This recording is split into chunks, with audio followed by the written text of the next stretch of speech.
ನಮ್ಮದಾಗಿಹ ತೀರ್ಥಕ್ಷೇತ್ರವ ತುಳಿಯುತ್ತಿರಲರಿ ರಕ್ಕಸ ಎದ್ದು ನಿಲ್ಲರಿ ಗ್ರಾಮ ಗ್ರಾಮದ ರಾಮ ಲಕ್ಷ್ಮಣ ತಾಪಸ ಎದ್ದು ನಿಲ್ಲರಿ ಪರ ಶಿವಾಲಯ ಪರ ಹಿಮಾಲಯ ಜ್ವಲಿಸುವೊಡಲಿನ ಜ್ವಾಲೆಯ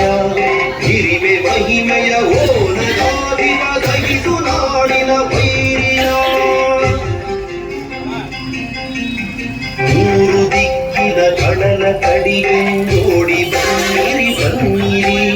ಮಲಗಿ ದುಃಖಿನ ದುಃಖ ನೊರೆಸುತ್ತ ಗೆಲುವು ನಿಶ್ಚಿತವೆನ್ನಿರಿ ಯಾವ ಮಾತೆಯ ಯಾವ ಮಣ್ಣಿನ ಮಕ್ಕಳೆಂಬುದ ತೋರಿರಿ ಬಲಿಗೆ ಹಸಿದಿಹ ಶಸ್ತ್ರ ಹಿರಿಯುತ ಶತ್ರು ಸೇನೆಯ ನಿರಿಯಿರಿ ಶತ್ರು ಸೇನೆಯ ಹಿರಿಯಿರಿ